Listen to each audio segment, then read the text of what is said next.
જ્યાં તારે દોજકમાં નાખવો હોય ત્યાં નાખી દેજે. ગડગડથી દોટ મૂકી અને ઓલા માણસના કચરો ખૂબ કરતો તલવારના ઝાટકાનો ઘા કર્યો.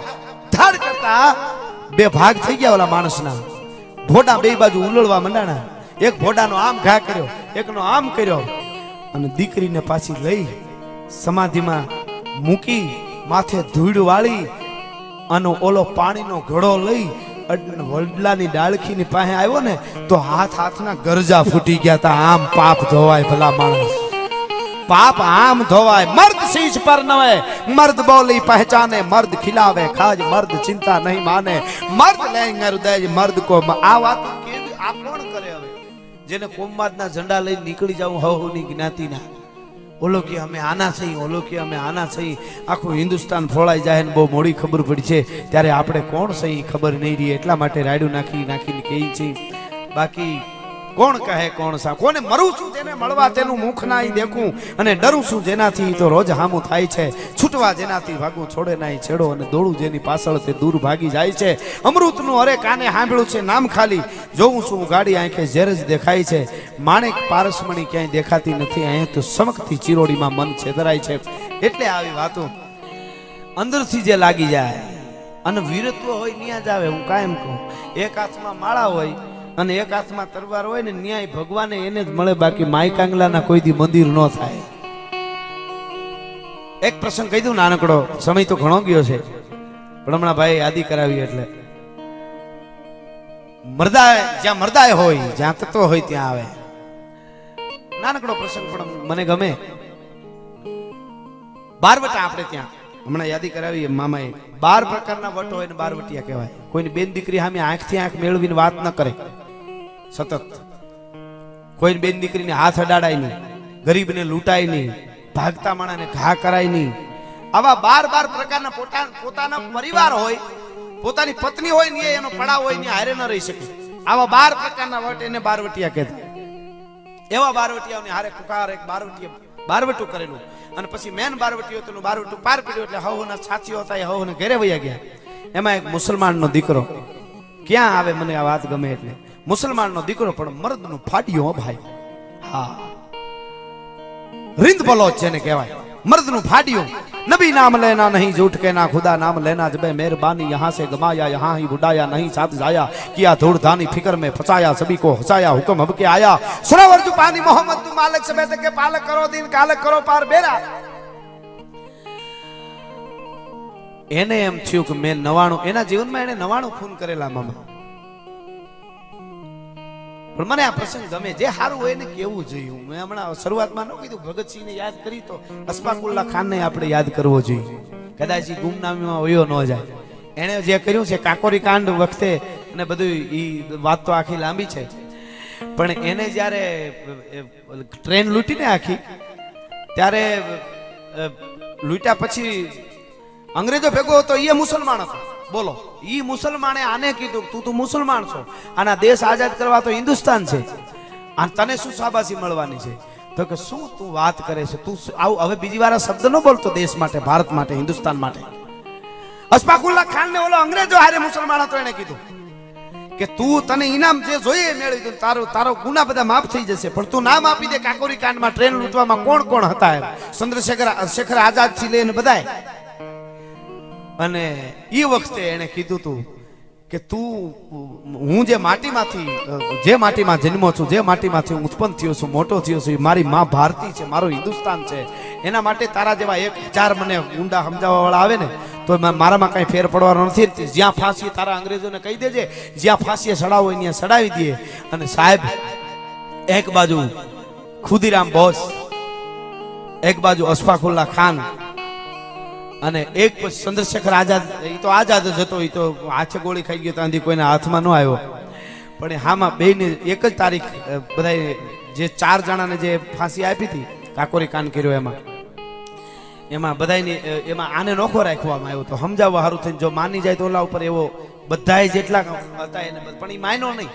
ફાંસીએ સડી ગયો ત્યાં સુધી માં ઇન્દ્રના, માં ભારતીના ગીત ગાતા હતા. એને આપણે કેવી રીતે ભૂલાય? એના ઉપર ઘણું જોર નાખવામાં આવ્યું હતું. એટલે એને પણ આપણે યાદ કરવો જોઈએ, અશફાકુલ્લા ખાનને પણ.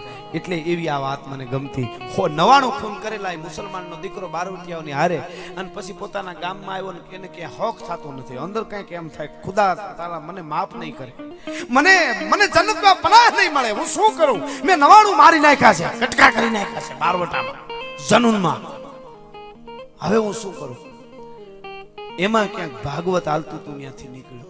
ઓહો, જુઓ તો ખરા. આ મને ઘણી વાર વિચાર થતો હોય કે કોણે આવા નોખા નોખા ઝંડા કાઢ્યા છે અને આખી દુનિયાને ભગવાન કૃષ્ણના હોઠે જો આ દુનિયાએ હરોહર જીવાતા સુધી વાહળી રહેવા દીધી હોત ને તો વિશ્વમાં મામા ક્યાંય હેઠા નો હોત, સીમાડા નો હોત, બધા એક થઈ જાત. પ્રેમ એટલો આખા વિશ્વની માલિકો પ્રસરાઈ જાત. પણ એના હોંક વગર લવરાવી દીધો તરાર, એનું શું કરવું?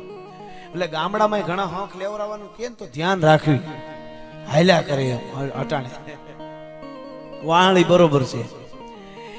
એટલે ભાગવતમાં સાંભળતો તો ભાગ્યો હોય તો ભાગવત સાંભળીએ, શ્રવણીએ, એમાં ઊભી ગયો છે. હિન્દુ ધર્મનું ભાગવત છે, પણ જેની અંદર તત્વ હોય ને એના માટે હિમાડા નથી રહેતા, અધૂરિયા હોય ને હિમાડા ઉભા કરે. એમાં સમજતા આવ્યો કે મહાપુરુષની વાતો ને સંતની વાતો ને એમાં ભાગવતની તો આખી સુખદેવજીની આખી વાત જે સમજાવે છે પરીક્ષિતને મોક્ષ મળી જાય. તે એને એમ કે મને ભાગવત સાંભળો, મને એવો કોઈ સાધુ મળી જાય તો મારા પાપ ધોવાય છે. જંગલમાં નીકળી ગયો મુસલમાનનો દીકરો અને ગોતતા ગોતતા ગોતતા જંગલમાં જાય. એમાં એક ઝૂંપડી નાની આવીને એક સાધુ પણ મસ્તી એની તાર લાગી ગયેલો પરમાત્માની હારે. એવો સાધુ બદ્ધમ સુ લટ્ટમ પીઠ પટ્ટમ એક લટ્ટમ કોલિયમ તેજમ દિનંદમ ચૈલ ચંદમ મંદ મંદ મૂલિયમ નેનમ કુરાલા બિંદુ લાલા રુદ્ર માલા લાહ્યમ પંડ કંચન લટ પીંગળી અને હલકે ખપર હાથ ઓતર ખંડ થી ઉતરો જાણે કોઈ ભવ તારણ ભવ નાથ. એવો સાધુ બેઠેલો જઈ અને પગે લાગ્યો, મુસલમાનનો દીકરો છું પણ મેં એવું ભાગવતમાં સાંભળ્યું કે એવો કોઈક સાધુ મળી જાય તો તારી દે. મારે તો મોલવી હોય તો એ અને સાધુ હોય તો એ મારા માટે કોઈ સીમાડા નથી.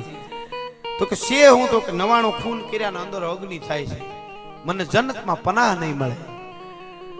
સાધુ જોઈ રહ્યો કે શે સાચો માણસ, પણ હજી મારું હું થાય ખબર નથી ને આના પાપ કેમ ધોવા મારે. એટલે એને એમ થયું કે હવે આનું દિલ ન તોડાય. ઈ એક મજા છે ને, બહુ સરસ વાત છે. એક મૌલવીની પાસે મુસલમાનના બેન ગયા, પોતાના દીકરાનો જન્મદિવસ ને ગરીબ બાઈ વિચાર થયો કે મૌલવીની જલેબી બહુ ભાવે છે તો પડીકું બાંધતી કે મારા દીકરાનો જન્મદિવસ ઉજવા જાય અને આપણા જે મૌલવી છે એમને જલેબી આપી દઉં. આજે કીધું એટલે મૌલવીએ કીધું મારે આજે રોજું છે, જલેબી નહીં ખવાય. નિશાસો નાખીને માં છે એ બાઈ મુસલમાનની દીકરી પાછી વળી. ઓહો, અમારા ગરીબના ભાગે ગરીબ હોય એ કે કાં તો આજે જ મારા દીકરાનો જન્મદિવસ હતો, મને એમ થયું કે મૌલવીને બહુ ભાવે છે, તમને જલેબી એટલે હું લેતી જાઉં, જન્મદિવસ ઉજવાઈ જાય. આજે જ તમારે રોજું હતું તે હાથમાં જ પડીકું આંસકીને મૌલવી ખાવા માંડ્યો હતો. આને ફકીર કહેવાય. ખાવા માંડ્યો ને એને અરે અરે અરે કે તમારું રોજું તૂટી જાય તો કે મારું રોજું ભલે તૂટે પણ દીકરી તારું દિલ ન તૂટવું જોઈએ. રોજા તો આવા કાલ બીજાય થાય. આ કેદી સમજાય? હું ઈ ભારતને ગોતું છું એટલે માટે આ વાતો કરું છું. એને સાધુ એમ કીધું કે આનું દિલ તૂટી જાય એવું ન કરાય. એટલે એને કીધું કે હા ભગવાન મને મળશે ને તો હું ભલામણ કરી દે તારા પાપ ધોવાય. તો કેદી મળશે? તો કે એ નક્કી ન હોય, એનું નક્કી ન હોય એની પાછો ક્યાંનો ક્યાં નીકળી જાય. તાર રોકાવું પડે. ઈ માણસ ને મુસલમાનનો દીકરો રહ્યો સાધુની સેવા કરે, સાંજવાર પાણી ભરી આવે, ઝૂંપડીની આંગણ સાફ કરી દે, પંખીડાને દાણા કે કાંઈ હોય તો ઈ નાખે અને ભિક્ષાવૃત્તિ પણ કરી આવી દે. મુસલમાનનો દીકરો એક સાધુની ઝૂંપડીમાં આશ્રમમાં. પણ એક વસ્તુ કરી, હવારમાં ઉઠીને કાયમ પૂછે કે મારા પાપ ધોવાઈ ગયા છે, મને જન્નતમાં પનાહ મળશે? સાધુ કે હજી મને ભગવાન નહોતો આવ્યો, હમણાં કામમાં હોય એવું લાગે છે. એવી રીતે એને કહી દે. પણ એક દિવસ સવારમાં ઉઠીને જ્યારે કીધું ત્યારે સાધુને એમ થયું કે હવે બીજું તો મારે શું કરવું, હવે આને કઈ કહી દો, એનો હાસો ભરો હશે તો જે થાય. વિશ્વાસની વાત છે ને. એટલે એને કીધું મુસલમાનના દીકરાને એક કામ કરી, ભગવાન આવ્યા હતા ને એને એક વાત કરી મને કે હું ખુદા કે ભગવાન કે જે કે મારી પાસે આવ્યા હતા, એને કીધું કે પાપ ધોવાય પણ થોડીક વાર લાગશે, કે શું કરવું પડે? એટલે કીધું ઓલી વડલાની ડાળખી લાય. હુકેલા વડલાની ડાળખી હતી એને લેવાનું કીધું. એટલે બળતણ કાયદેસર સાલ પડી ગયેલું હુકેલું વડલાની ડાળખી બળતણ એ લઈને મુસલમાનનો જે દીકરો હતો એના હાથમાં દીધી અને કીધું કે તારા ગામના પાદરમાં જે જગ્યાએ માણસ બહુ ઓછા જતા હોય ને ત્યાં આને વાવી દેજે હુકેલી ડાળખી. અને રાત્રે 12 વાગે તારે પાણી રેડવા જવાનું, કાયમી જવાનું, જેટલા સમય સુધી એમને ન હું જે કહું છું એ ન થાય ત્યાં સુધી પાણી રેડવાનું. કે શું કરવાનું?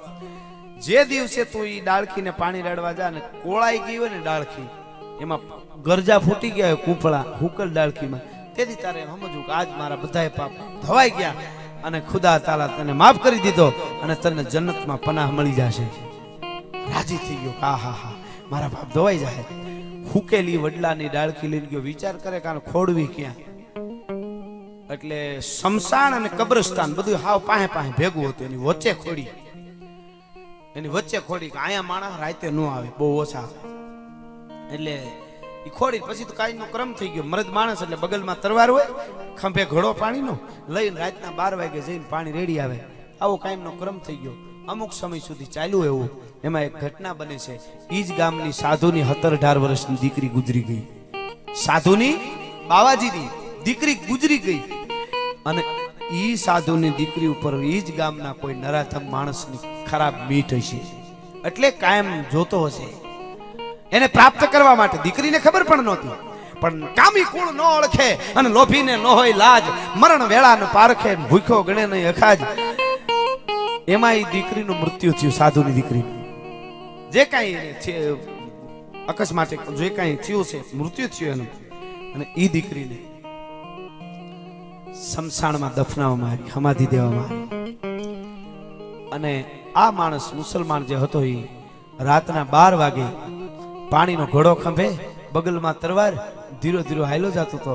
એમાં અંધારામાં ઓળા જેવું કંઈક દેખાણો. વિચાર થયો કે આજે જ આપણે મારા ગામની દીકરી છે એ ગુજરી ગઈ અને એને દફનાવી છે, ત્યાં જ કંઈક દેખાય છે, તો ભૂત ભૂત આ કે એ તો કાંઈ નહીં હોય ને એમ.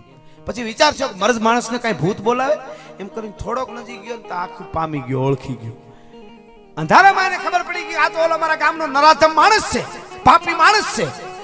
અને 18 વર્ષની સાધુની દીકરીને એ સમાધિ ખોળી, કારણ કે જીવતી હતી ત્યાં સુધી એને કાંઈ કહી શકેલો નહીં.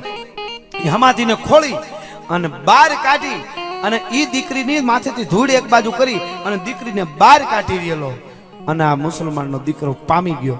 એને ખબર પડી ગઈ આ માણસ છે આના ઉપર ભયંકર કામ કરવા જઈ રહ્યો છે, દીકરી ઉપર, મુર્દા ઉપર. એ હજી આમ કરીને આમ બહાર લાશને કાઢી તા તો અંદર મીંડો ઘૂમર્યું ચડવા. ભાઈ વિચાર થયો કે 99 ખૂન કર્યા છે, એનું પાપ ધોવા પાણી રેડવા આવ્યો છું. એ ધીરેક દઈને ઘડો હેઠો મૂકી, ધીરેક દઈને મ્યાનમાંથી તરવાર બહાર કાઢી, મોજડીઓ પહેરીતી કાઢી અને ઊંચા હાથ કરીને મનમાં બોલી નહીં, મનમાં કીધું કે આય ખુદા, આજ સુધી 99 ખૂન કર્યા છે અને હવે 100 પૂરા કરવા જાઉં છું. તારાથી થાય કરી લેજે, જ્યાં તારે દોજકમાં નાખવો હોય ત્યાં નાખી દેજે. ગડગડથી દોટ મૂકી અને ઓલા માણસના કચરો ધૂપ કરતો તરવારના ઝાટકાનો ઘા કર્યો. ધાડ કરતા 2 ભાગ થઈ ગયા ઓલા માણસના. ભોડા 2 બાજુ ઉલળવા મંડાણા. એક ભોડાનો આમ ઘા કર્યો, એકનો આમ કર્યો અને દીકરીને પાછી લઈ સમાધિમાં મૂકી, માથે ધૂળ વાળી અને ઓલો પાણીનો ઘડો લઈ વડલાની ડાળખીની પાસે આવ્યો ને તો હાથના ગરજા ફૂટી ગયા તા. આમ પાપ ધોવાય ભલા માણસ, પાપ આમ ધોવાય. મર્દ શીશ પર નવે, મર્દ બોલી પહેચાને, મર્દ ખિલાવે ખાજ, મર્દ ચિંતા નહીં માને, મર્દ લેંગે હૃદય મર્દ કો.